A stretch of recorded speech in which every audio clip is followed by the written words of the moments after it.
সব কিছুই স্পষ্টভাবে দেখতে পাবেন। যেদিন থেকে আপনি নিজের ভুল মেনে নিতে শিখবেন, সেদিন থেকে সেই ভুল শোধরানোর প্রক্রিয়াও শুরু হয়ে যাবে। আপনি বুঝে যাবেন নিজের ভুল কিভাবে শোধরাতে হয়। তাই মনে রাখবেন, নিজেকে শ্রেষ্ঠ করে তোলার জন্য নিজের ভুল স্বীকার করা অত্যন্ত প্রয়োজনীয়। এই জীবনে শান্তি আনার জন্য ঈশ্বরকে মেনে নেওয়া অত্যন্ত প্রয়োজনীয়। সবসময় নিজের গুণ এবং নিজের দোষ মনে রাখবেন। আজীবন সুখী থাকবেন। রাধা রাধা। আমরা সবসময় চাই যে এই সংসার আমাদের জ্ঞানী বলবে, বুদ্ধিমান বলবে, বুঝদার বলবে, কিন্তু মূর্খ যেন কেউ না বলে। মূর্খ শব্দটা আমরা কেউ শুনতে চাই না, দূরে পালাতে থাকি। কিন্তু একটা সত্যি সবার কাছে অজানা, যে মূর্খ হওয়া হলো বুদ্ধিমান হওয়ার দিকে সর্বপ্রথম পদক্ষেপ। আপনি যত খুশি দিগ্গজ জ্ঞানী মানুষদের সাথে আলাপ করুন, যত ইচ্ছে কথা বলুন, যতই জ্ঞানের কথা আলোচনা করুন, অভিজ্ঞতা মূর্খ হবার পরেই পাওয়া যায়, তাই নয় কি?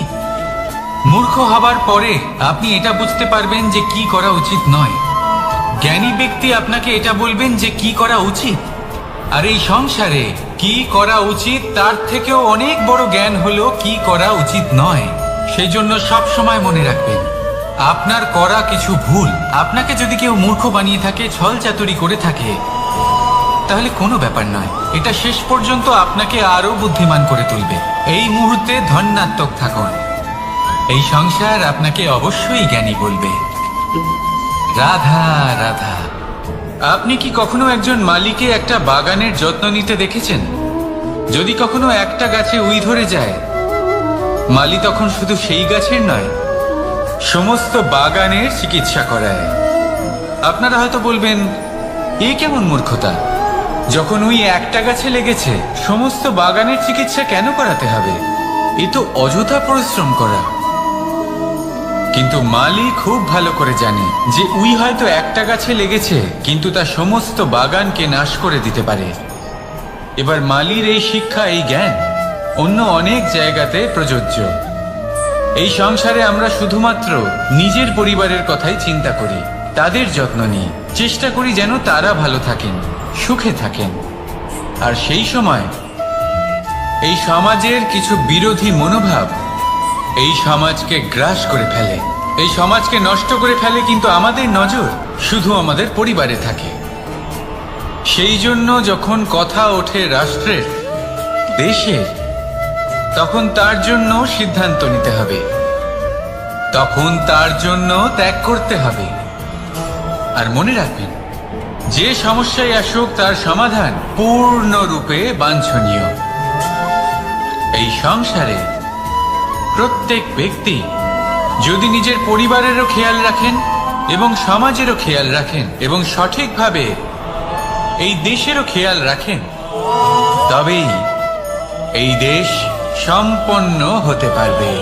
তাহলে আপনিও সেই প্রয়াস করুন আর আমার সাথে ভালোবেসে বলুন, রাধা রাধা। কথায় বলা হয়, জীবনে ভালোবাসাই হলো সুখের মূল। এটা সত্য। এবার প্রশ্ন হলো এটাই যে এই ভালোবাসা কার সাথে করা উচিত। যদি আপনি কিছুক্ষণের জন্য সুখ পেতে চান, তাহলে ভালোবাসুন নিজের রুচি মতো। যদি আপনি কিছুদিনের জন্য সুখ পেতে চান, ভালোবাসুন নিজের বন্ধুদের। যদি আপনি কয়েক মাসের জন্য, কয়েক বছর বা অনেক বছরের জন্য সুখী হতে চান, তাহলে ভালোবাসুন নিজের পরিবারকে, মাতা পিতা, নিজের সন্তান, স্বামী স্ত্রী, নিজের আত্মীয়দের। কিন্তু যদি আপনি চিরকালের জন্য সুখী হতে চান, তাহলে ভালোবাসতে হবে শুধু নিজের কর্মগুলিকে। কারণ সম্পর্ক যেমনই হোক না কেন, কখনো না কখনো ভেঙে যাবেই। এই সংসার হলো এমনই যে যাদের সঙ্গ আমরা পাই, তাদের সঙ্গ একদিন ত্যাগ করতে হয়। শুধু কর্মই হলো এমন এক সঙ্গ যা কখনো আপনাকে ত্যাগ করবে না। আপনার মৃত্যুর পরেও এই কর্ম আপনাকে বাঁচিয়ে রাখবে।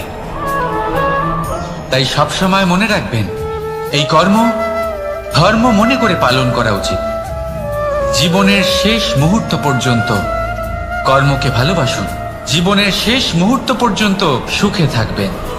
আর আমি তো সবসময় বলি, শুধু কর্ম করতে থাকো, ফলের চিন্তা করো না। তাহলে আসুন আর আমার সাথে ভালোবেসে বলুন, রাধা রাধা। দ্বিধাবোধ। অনেক সময় আমরা জীবনে সেই বাঁকে এসে পৌঁছই যেখানে আমরা বুঝতেই পারি না যে এবার কোন দিক নির্বাচন করা উচিত।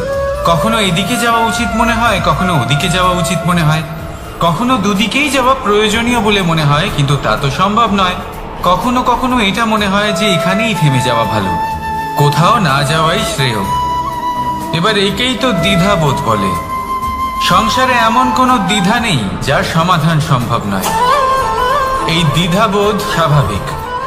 আর আপনার এই দ্বিধাকে আমি একটু সরল করে দিই। দ্বিধাগ্রস্ত হয়ে নির্বাচন করলে তখন এটা মাথায় নিয়ে করবেন যে আপনার এই নির্বাচনের ফলে এই সংসারের ওপর, এই সমাজের ওপর কি প্রভাব পড়তে পারে। নিজের লাভ ক্ষতির বিষয়ে ভাবা ছেড়ে দিন আর কর্ম করুন সংসারের মঙ্গলের জন্য, আগামী প্রজন্মের মঙ্গলের জন্য। ভাবুন আপনার এই নির্বাচনের জন্য কিভাবে তাদের জীবনের উদ্ধার সম্ভব। কারণ এই ভাবনাই হলো উচিত ভাবনা। কারণ অনেক সময় ওষুধ একটু কড়া মনে হতেই পারে, কিন্তু এই ওষুধই তো রোগ মুক্তি ঘটায়। সেইভাবে আপনাকেও এই দ্বিধার মুহূর্তে কঠিন নির্বাচন করতে হতে পারে। এই কঠিন নির্বাচন জীবনে কঠিন পরিস্থিতিও আনতে পারে, কিন্তু যদি এই নির্বাচন ধর্মসঙ্গত হয়, যদি এর দ্বারা সংসারের মঙ্গল হয়, তাহলে এই নির্বাচনই হলো সঠিক নির্বাচন। আসুন আমার সাথে ভালোবেসে বলুন, রাধা রাধা। মানুষ নানান ধরনের বাসনা পোষণ করেন। তাদের নানান ইচ্ছে থাকে, অভিলাষা থাকে, নানান কামনা করতে থাকেন, স্বপ্ন দেখেন, প্রার্থনা করেন যেন তা সফল হয়, নিজের সম্পন্নতা কামনা করেন, আর শেষে নিরাশ হয়ে যান কারণ এসব কিছুই পান না। আপনাকে একটা ছোট্ট উদাহরণ দিই। জঙ্গলের রাজা কাকে বলা হয়? সিংহকে। এবার যেহেতু সিংহ বনের রাজা, তাই হরিণ তো তার কাছে এসে এটা বলতে পারে না যে আপনি হলেন বনের রাজা, তাই আপনি আমাকে মেরে ফেলুন, আমাকে খেয়ে ফেলুন আর নিজের ক্ষুধা নিবারণ করুন। এমন তো হয় না। সিংহ যতই বনের রাজা হোক, তাকেও পরিশ্রম অবশ্যই করতে হয়, তবেই তার ক্ষুধা নিবারণ হয়। সেইভাবেই আপনার সমস্ত স্বপ্ন, আপনার সমস্ত ইচ্ছে, আপনার সমস্ত অভিলাষা, সমস্ত আকাঙ্ক্ষা পূরণ হবেই, অবশ্যই হবে, পরিশ্রমের দ্বারা। শুধু ভাবলেই হবে না। তাহলে আপনিও জীবনে পরিশ্রম করুন, নিজের সমস্ত স্বপ্ন পূরণ করুন, আর আমার সাথে ভালোবেসে বলুন, রাধা রাধা। আপনি কি কখনো কোনো উঁচু পর্বতের শিখরে পৌঁছতে পেরেছেন? যদি পৌঁছে থাকেন বা যদি আপনি কোনো উঁচু পর্বতের শিখরে যান, তাহলে ভালো করে দেখবেন, আপনি যত উঁচুতে অগ্রসর হতে থাকবেন, আস্তে আস্তে সমস্ত বনস্পতি বিলুপ্ত হতে থাকে। তারপরে সমস্ত গাছপালা, পশু পাখি সব বিলুপ্ত হতে থাকে। শেষ পর্যন্ত সেই শিখরে থেকে যায় শুধুমাত্র শান্তি, নীরবতা। আমাদের মানুষের সাথেও এটাই হয়। মানুষ যখন আত্মবিকাশের পথে অগ্রসর হতে থাকে এবং নিজের জীবনের শিখরে পৌঁছতে চায়, তখন তার একা থাকা অত্যন্ত প্রয়োজনীয় হয়। আর তাকে তখন ত্যাগ করতে হয় নিজের সুখ স্বাচ্ছন্দ্য, নিজের সম্পত্তি, নিজের সমৃদ্ধি, নিজের সৌন্দর্য। দেখুন, জীবনের শিখরে পৌঁছনো একেবারেই সহজ কাজ নয়। এ হলো অত্যন্ত দুর্গম এক পথ। কিন্তু যদি আপনি সেখানে পৌঁছতে চান, তাহলে আপনাকে ত্যাগের প্রবৃত্তি জাগিয়ে তুলতে হবে। ত্যাগ কি সেটা জানতে হবে, কারণ ত্যাগের ফলেই মনে শান্তি আসে, আর সেই শান্তির ফলে মনে উৎপন্ন হয় প্রেম। আর এই প্রেমই হলো জীবনের অন্তিম লক্ষ্য। তাহলে আসুন আমার সাথে ভালোবেসে বলুন, রাধা রাধা। মানুষ বলেন প্রেমে অনেক শক্তি আছে, আর এটা সত্যিও বটে। প্রেমে এতটাই শক্তি থাকে যে শত্রুতার বড় বড় স্তম্ভকেও এত সহজে ফেলে দিতে পারে। কিন্তু আপনি দেখে থাকবেন, যারা অধিক শক্তিশালী হন তারা দুই ধার সম্পন্ন তরোয়ালের মতো হন। কারণ এই প্রেম যদি আচরণে থাকে, মনে থাকে, বিচার বুদ্ধিতে থাকে, তাহলে তা শুভ হয়। এই প্রেম সৃজন করে। কিন্তু প্রেম যদি ব্যবসার অঙ্গ হয়, যদি এই প্রেমের ব্যবহার নিজের স্বার্থ, নিজের অহংকারের জন্য করা হয়, তাহলে তা সংসারের বিনাশ ঘটাতে পারে। রাধা প্রেমের ব্যবহার করেছে শাম্বের কারণে, আর শাম্ব সেই প্রেমের ব্যবহার করেছে নিজের অহংকার, নিজের স্বার্থ সিদ্ধির জন্য। শেষ পর্যন্ত ক্ষতি শাম্বের হলো না, হলো প্রেমের। তাই মনের মধ্যে প্রেম ভাব অবশ্যই রাখুন, নিজের আচরণেও প্রেম ভাব বজায় রাখুন, কিন্তু সতর্কও থাকবেন আপনার এই প্রেম একে নিয়ে কেউ ব্যবসা না করে ফেলে। আসুন আর এই ভালোবাসার সাথেই বলুন, রাধা রাধা। ফলটা দেখছেন আপনি? এটা সেই ফল যেটা গাছের সবচেয়ে উঁচু ডালে পাওয়া যায়, কিন্তু যখন এটা খসে পড়ে তখন এটা আকাশের দিকে যায় না যা ওপরে আছে, সে যায় সেই ভূমির দিকে যে নিচ থেকে তার দিকে তাকিয়ে থাকে। কেন? কারণ এই ফলের নিজের উচ্চতার ধারণা মাটির থেকে নিজের দূরত্ব থেকে হয়। এই ব্যাপারটাই আমাদের মানুষের জন্য খাটে। যদি আপনি সম্পন্ন হন, তাহলে তাদের সাহায্য অবশ্যই করবেন যাদের সামর্থ্য আপনার থেকে কম, যাদের সাহায্যের অত্যন্ত প্রয়োজন। আপনার সামর্থ্য বেশি কারণ তাদের আপনার থেকে সামর্থ্য কম। দেখুন, জীবনে আনন্দ শুধু বড় হওয়ায় নয়, বরং তাদের সাহায্য করেও আছে যারা কোনো কারণবশত আপনার থেকে নিচে রয়ে গেছে। আর যখন একটা ফল এই কথাটা বুঝতে পারে, তখন আপনি নয় কেন, রাধা রাধা। সময় বড়ই বিচিত্র অনুভব দেয়। যখন অপেক্ষা করছেন তখন অনেক লম্বা হয়ে যায়। প্রতিটা মুহূর্ত একটা গোটা দিনের মতো মনে হয়।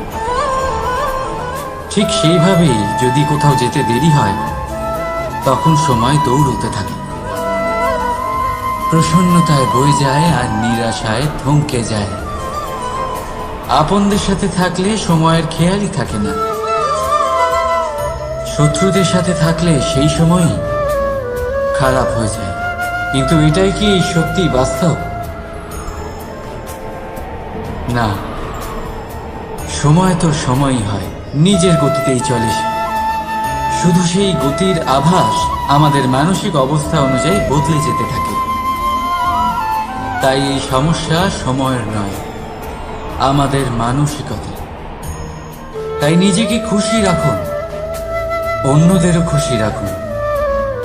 আগের সমস্ত ঘটনা ভুলে যান আর একটা উজ্জ্বল ভবিষ্যতের দিকে অগ্রসর হন। সময় সব সময় ভালোই লাগবে। প্রেম করুন সবার সাথে, সময় সব সময় সুখেই কাটবে। রাধা রাধা। অগ্নি জীবনে খুব মহত্বপূর্ণ হয়। এই অগ্নি উজ্জ্বলতা হয়ে আমাদের জীবিত রাখে।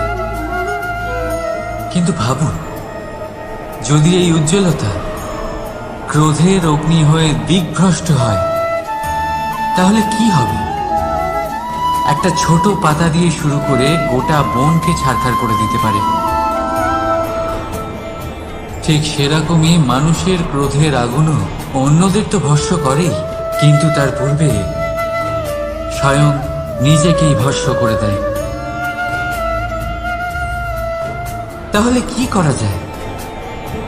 কি করে নিয়ন্ত্রণ করা যায় তাকে? উত্তর হলো, তাতে জল ঢেলে দিন, জলের মতো বইতে দিন একে। ঠিক সেইভাবে যেমন সূর্য নিজের অগ্নিকে তেজ বানিয়ে আপনার কাছে পৌঁছে দেয়। এটাই পার্থক্য, সূর্যের অগ্নি আর ক্রোধের অগ্নির মধ্যে। সূর্যের অগ্নি বিচ্ছুরিত হয়ে প্রতিফলিত হয়ে আসে, আর সেই জন্যই তাকে তেজ বলা হয়। অন্যদিকে আমাদের ক্রোধের আগুনের কোনো সীমাই থাকে না। তাহলে নিজের অন্তরের শক্তিকে ক্রোধের আগুন বানিয়ে জ্বালাতে চান, নাকি উজ্জ্বলতা বানিয়ে বিস্তারিত করতে চান? সিদ্ধান্ত আপনার। রাধা রাধা। এই সংসার অনেকটাই বড়, আর আমরা তার কাছে অত্যন্ত নগণ্য। এই সংসারে এমন অনেক মানুষ পাওয়া যায় যারা বোঝান যে এই সংসারটা কতটা বড়, কতটা অদ্ভুত, কতটা সুন্দর। আর এই সংসার রচনা করে পরমেশ্বর কত মহান এক কাজ করেছে। কিন্তু আপনি এই জীবনে মাত্র কয়েকজন মানুষকেই পাবেন যারা আপনাকে এটা বলবেন যে এই সংসারে আপনি কতটা গুরুত্বপূর্ণ, আপনি কতটা অদ্ভুত। যদি আপনি তাদের সাথে থাকেন তাহলে তারা নতুন কিছু সৃষ্টি করতে পারেন, এই সংসারকে আরো কতটা পবিত্র করতে পারেন। তাই এই সংসারকে গুরুত্ব না দিয়ে সেই মুষ্টিমেয় কিছু মানুষকে গুরুত্ব দিন, কারণ তারাই হলো আপনার আপনজন, আর তারাই আপনাকে সঠিক পথে চালিত করবে। মানুষকে তো বর্ষার স্রোতও বয়ে নিয়ে যেতে পারে, তাকে সাগরও ডুবিয়ে দিতে পারে, কিন্তু গঙ্গা জল সবচেয়ে বেশি শুদ্ধ, কারণ তার কয়েক ফোঁটা মানুষকে মুক্ত করে দেয়। রাধা রাধা। এ হলো একটা পাতলা সুতো। ভাবছি যদি এটা দিয়ে আমি পোশাক বানাই তাহলে নিজের জন্য কত সুন্দর একটা পোশাক বানাতে পারবো। কিন্তু যদি এটা আমি, চিন্তা করবেন,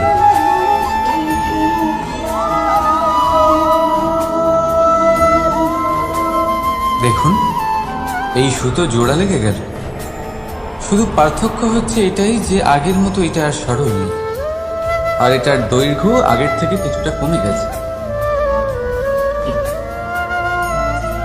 এই সংসারে প্রেমের সাথেও ঠিক এটাই হতে পারে।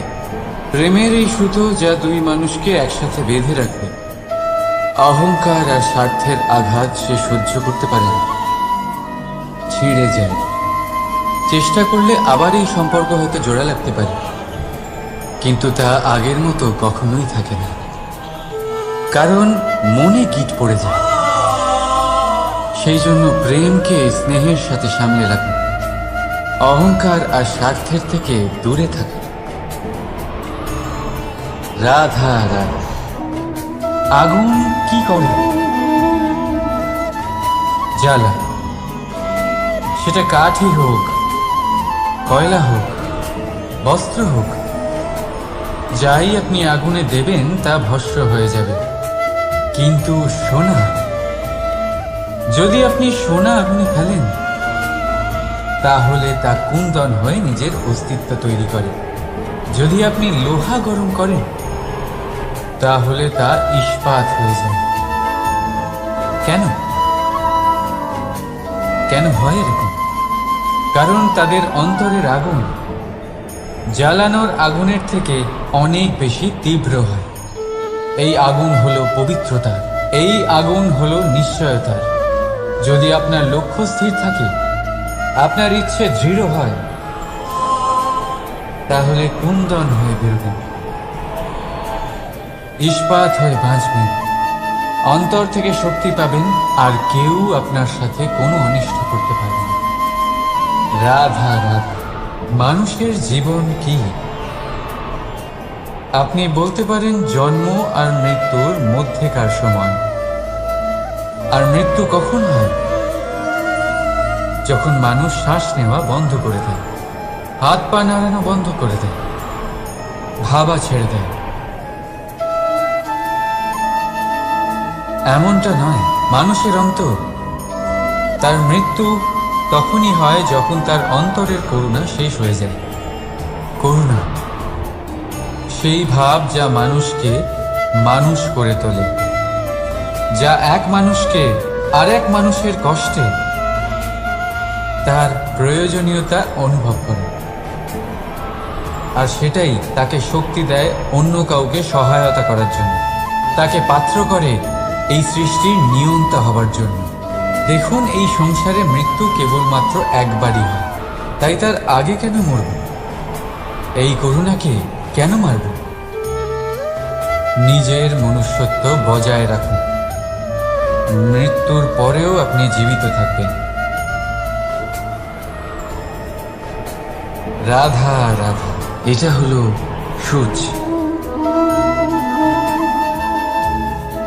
আর এটা হলো তলোয়ার। এবারে আপনারা বলুন, আপনাদের দৃষ্টিকোণ থেকে এই দুই বস্তুর মধ্যে কোনটা বেশি শক্তিশালী আর গুরুত্বপূর্ণ হতে পারে? আপনি বলবেন তলোয়ারই সবচেয়ে শক্তিশালী বা গুরুত্বপূর্ণ। আচ্ছা, মানলাম যে তলোয়ার বেশি ভারী হয়। তলোয়ার আপনাকে যুদ্ধে বিজয়ী করে, যুদ্ধে শত্রুর বিনাশ করে, কিন্তু তলোয়ার দিয়ে আপনি কখনো আপনার বস্ত্র সেলাই করতে পারবেন না। যদি আপনার পায়ে কাঁটা ফুটে যায়, তা আপনি তলোয়ার দিয়ে বের করতে পারবেন না। আপনাকে সূচের ব্যবহার করতেই হবে। এবারে বলুন, তলোয়ার পেয়ে যাওয়ার পরে এইভাবে সূচকে হারিয়ে ফেলা কি ঠিক হবে?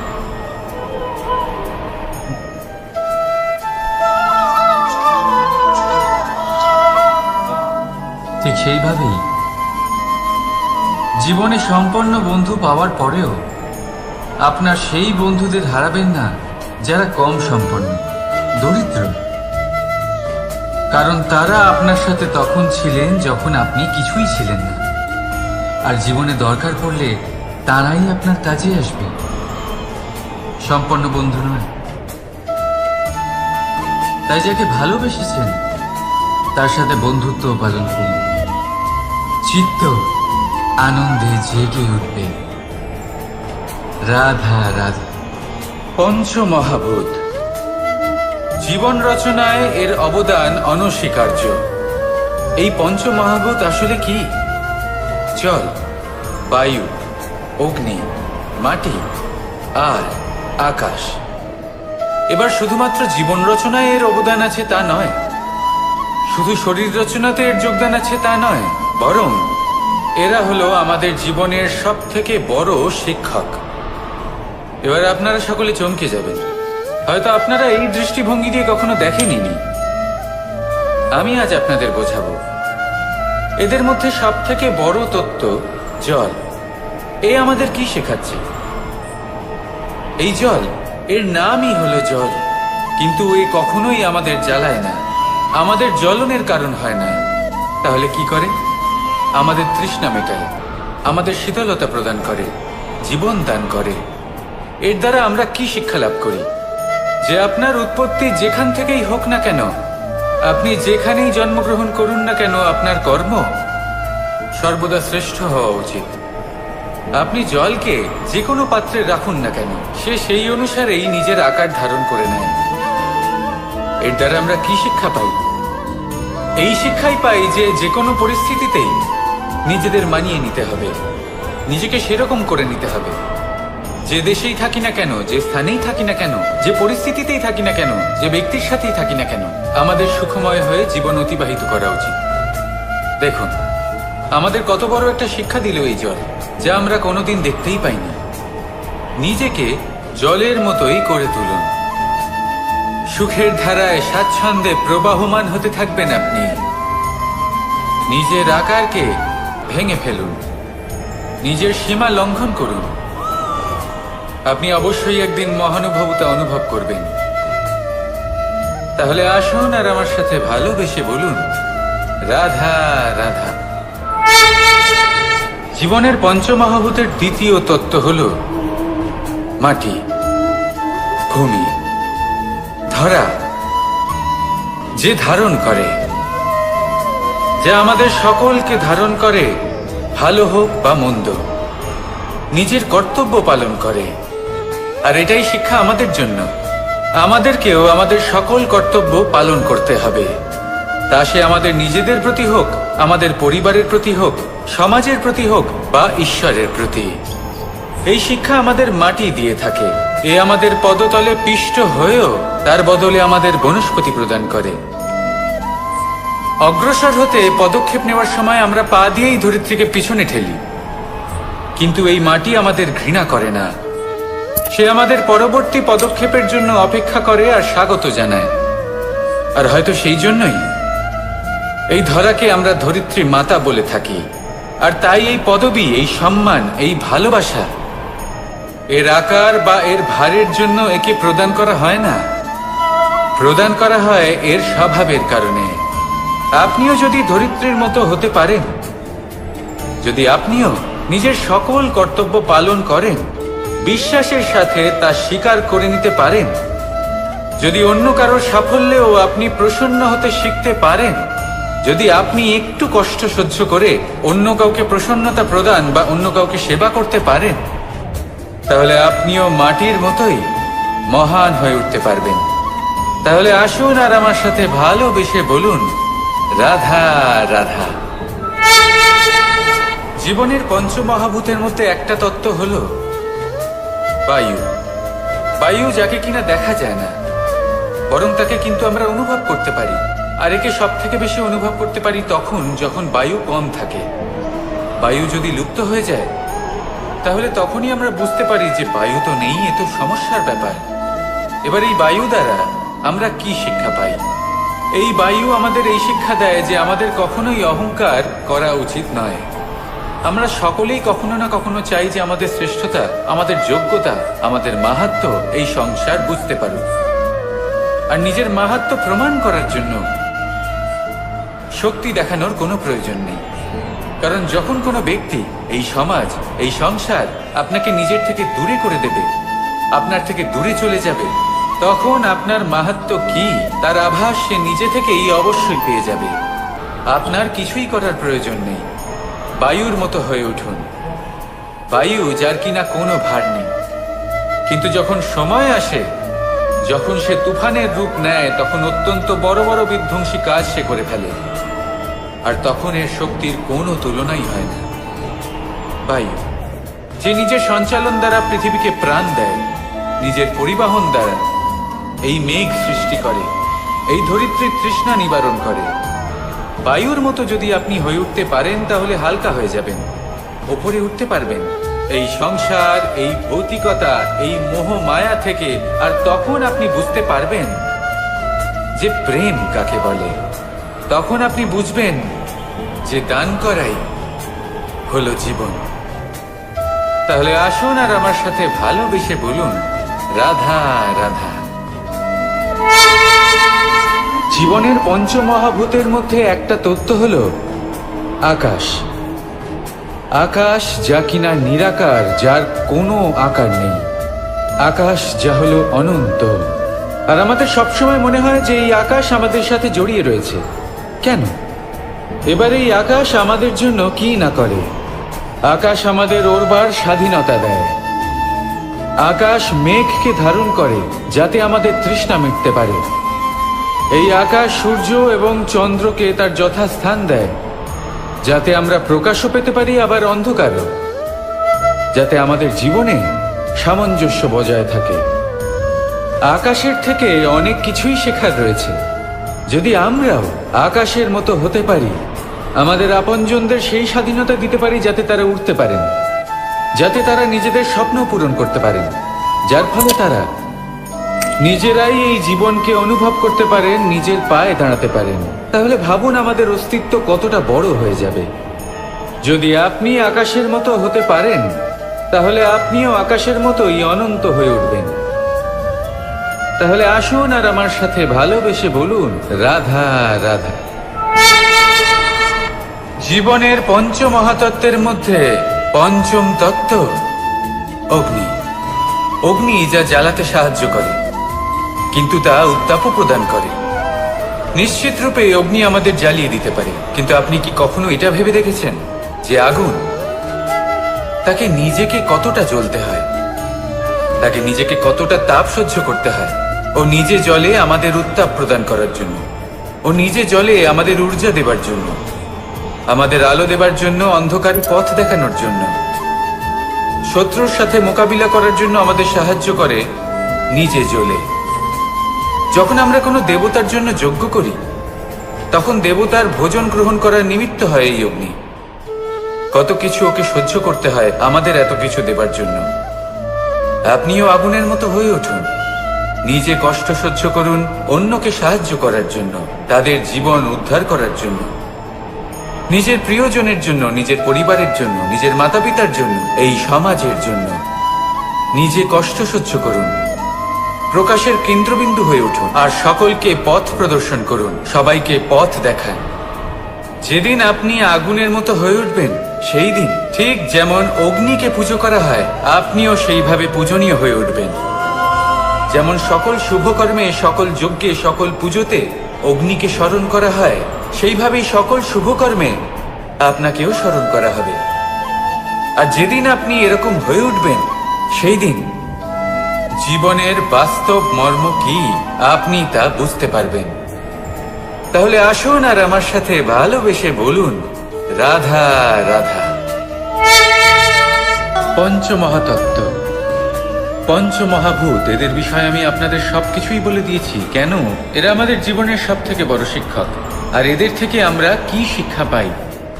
নিশ্চিত রূপে এই পঞ্চমহাতত্ত্ব আমাদের দেহের নির্মাণ করে, কিন্তু একটা ষষ্ঠ মহাতত্ত্ব রয়েছে,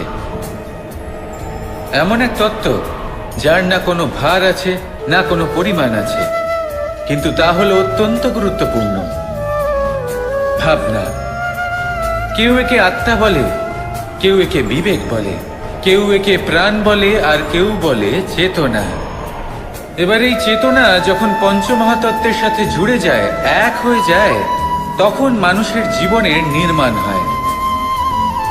এবার আপনার দেহের নির্মাণ জন্ম থেকেই পঞ্চমহাতত্ত্ব করে দেয়, কিন্তু এই ভাবনা, এই চেতনা, একে আপনি নিজেই এগিয়ে নিয়ে যেতে পারেন। একে দিশা দেখাতে হবে, এর বিকাশ আপনাকেই করতে হবে। কিভাবে? তা আপনার উপর নির্ভর করছে। আপনি এর সদ্ব্যবহারও করতে পারেন, দুর্ব্যবহারও করতে পারেন। এমন এক দিশা দিতে পারেন, এমন সদ্ব্যবহার করতে পারেন যে আপনি নিজেই কোনোদিন ভগবত গীতার জ্ঞান দিলেন। এমন দুর্ব্যবহার করতে পারেন, এমন দিশাও দিতে পারেন যে আপনি হয়তো শকুনের মতোই মহাভারত রচনা করলেন। এই চয়ন আপনারই। শুধু এই চেতনার শুদ্ধতার দিকে বিশেষ নজর রাখতে হবে। যদি এই চেতনা শুদ্ধ হয় তাহলে প্রেম থাকবে, আর যদি এই চেতনা অশুদ্ধ হয় তাহলে বিদ্বেষ হবে। আর আমার মতে সুখ এবং শান্তি প্রেমের দ্বারাই লাভ হবে, বিদ্বেষ দ্বারা নয়। তাহলে আসুন আর আমার সাথে ভালোবেসে বলুন, রাধা রাধা।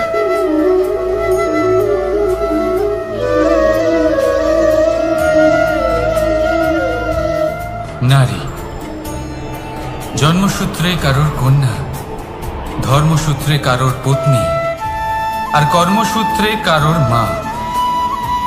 আমাদের মনে এই ছবি আঁকা রয়েছে একজন নারীকে নিয়ে, তাই না? একটা অতুলনীয় ভূমিকা রয়েছে নারীদের আমাদের জীবনে, আর নারী ছাড়া আমরা কিছুই নই। কিন্তু অধিকার, সেখানে আমরা একটা ভুল করে বসি। যখন নারী একজন কন্যা থাকে, যখন সে জন্ম নেয়, তখন তার ওপর অধিকার থাকে তার পিতার। আর তারপর যখন বিয়ে হয়ে যায় তখন তার অস্তিত্বের ওপর অধিকার থাকে তার স্বামীর। আর যখন তিনি মা হন তখন নিজেই তিনি জীবনের সমস্ত অধিকার দিয়ে দেন তার সন্তানকে। কিন্তু আমরা কি কখনো এটা ভেবেছি এই জীবন হলো তার নিজের? যে নারী সবার কল্যাণ করছেন, তার জীবনের অধিকারও তার কাছেই থাকা উচিত, তাই না? তার নিজের জীবনের সিদ্ধান্ত সে নিজেই নিতে পারেন, নিজেই নিজের ভাগ্যের রচয়িতা হতে পারেন। আর এর জন্য আমাদের নিজেদের পাল্টাতে হবে, দৃষ্টিভঙ্গি পাল্টাতে হবে। কারণ এই ধারণা সেটা আজ বা কালকের ব্যাপার নয়, এটা ঘটে চলেছে বহু বছর ধরে, আর চলতেই থাকবে যদি আমরা এটা না বদলাই। আর এটা তখনই সম্ভব হবে যখন আমরা নিজেদের মধ্যে পরিবর্তন আনব। তাই আজকের পর থেকে, এই মুহূর্ত থেকে কোনো নারীর ওপর অকারণ অধিকার স্থাপনের আগে সহস্রবার ভেবে দেখবেন কারণ যখন নারী নিজের অধিকার কেড়ে নিতে বাধ্য হবেন, তখন শুধু এবং শুধুমাত্র বিনাশই ঘটবে। রাধা রাধা।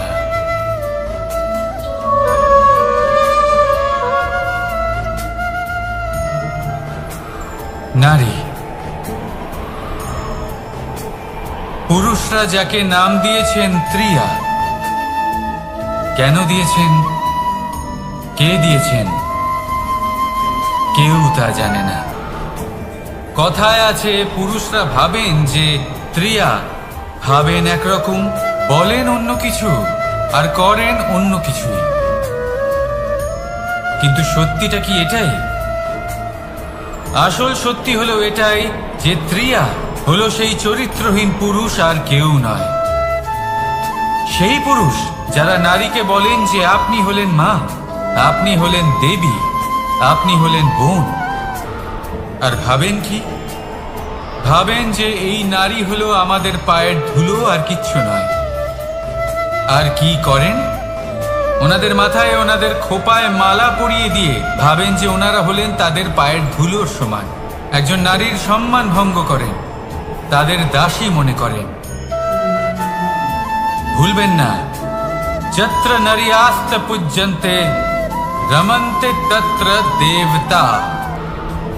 অর্থাৎ যেখানে নারীকে পুজো করা হয় সেখানে ঈশ্বর বাস করেন, আর যেখানে নারীকে অপমান করা হয় সেখানে ঈশ্বর এবং ভাগ্য এই দুই রুষ্ট হয়। মনে রাখবেন, যদি নারী কল্যাণকারী হতে পারেন তাহলে নারী মহাচণ্ডী রূপও ধারণ করতে পারেন। যদি একজন নারী মাতা হয়ে জন্মদান করতে পারেন তাহলে নারী মৃত্যু হয়ে বিনাশও করতে পারেন। যেখানে নারী অপমানিত হবেন সেখানে মহান ভারতও মহাভারতের পথে অগ্রসর হতে পারে। তাই মনে রাখবেন, নারীর অপমান যেন কখনোই না ঘটে। আর যদি কোথাও নারীর অপমান হয় তার অর্থ হলো আপনার বিনাশ আপনার দিকেই আসছে, আর এটা হলো তার প্রথম পদক্ষেপের প্রথম পদধ্বনি। রাধা রাধা। যদি সন্তান কোনো দুষ্কর্ম করে তাহলে সেই অপরাধ শুধু কি সেই সন্তানের? না, যদি সন্তান দুষ্কর্ম করে তাহলে অপরাধী তার মাতা পিতাও, যারা পুত্রমোহর কারণে সেই অনুচিত কাজে তাকে বাধা দেননি। অপরাধী হলেন তার পিতামহ, যিনি নিজের কর্তব্যবোধের কারণে নিজের পরিবারের যত্ন নেননি, যিনি সন্তানকে কখনো শাস্তি দেননি। অপরাধী হলেন তার সেই গুরুও, যিনি নিজের শিষ্যের সেই দুষ্কর্ম দেখেও তাকে প্রতিহত করতে পারেননি। একজন হবু রাজার কর্তব্য হলো নিজের প্রজার কাছে সে যেন এক উদাহরণ প্রস্তুত করতে পারে, কিন্তু যদি এত অনুচিত উদাহরণ প্রস্তুত হয়ে থাকে তাহলে মা বাবার, বাড়ির বয়োজ্যেষ্ঠদের কর্তব্য হলো ওনারা যেন সেটা সেখানেই থামান, হয় ভালোবেসে নয়তো শাস্তি দিয়ে। যদি না থামানো হয় তাহলে মহাভারত অবশ্যম্ভাবী। অনেক ব্যক্তির মনে একটা প্রশ্ন জাগে আমাকে আর রাধাকে নিয়ে। বলেন যে না আমি আর রাধা একসাথে থাকি, না আমাদের বিয়ে হয়েছে, আমি এখানে দ্বারকাতে, ও ওখানে বর্ষণাতে, তাও এত ভালোবাসা কি করে? এ কেমন সম্পর্ক? আমি তাদের একটা সহজ কথা বলতে চাই। আপনি কখনো আয়নার দিকে দেখেছেন? নিজের দুই চোখের দিকে তাকিয়ে জিজ্ঞাসা করুন, এই দুই চোখ একসাথে কেন বন্ধ হয়, একসাথে কেন খোলে, একসাথে কেন ঘুমোয়, একসাথে কেন কাঁদে? আজীবন কোনো এক মানুষের সাথে সম্পর্ক রাখা অবশ্যই সম্ভব, তাদের সাথে দেখা না করে। আমার আর রাধার ভালোবাসাও কিছুটা এরকমই, আর কিছুটা এরকমই হয় ভালোবাসা দুই নয়নের মতো, যারা কখনোই মিলিত হবে না কিন্তু চিরকালের জন্য একসাথে জুড়ে থাকবে। এই অনুভূতি নিঃস্বার্থ হয়, আর এই নিঃস্বার্থ ভালোবাসা আপনাকে আনন্দের পথে অগ্রসর করে। জীবনে সবসময় নিঃস্বার্থভাবে ভালোবাসুন, শুধুমাত্র আনন্দই পাবেন। তাহলে আসুন আমার সাথে নিঃস্বার্থভাবে ভালোবেসে বলুন, রাধা রাধা।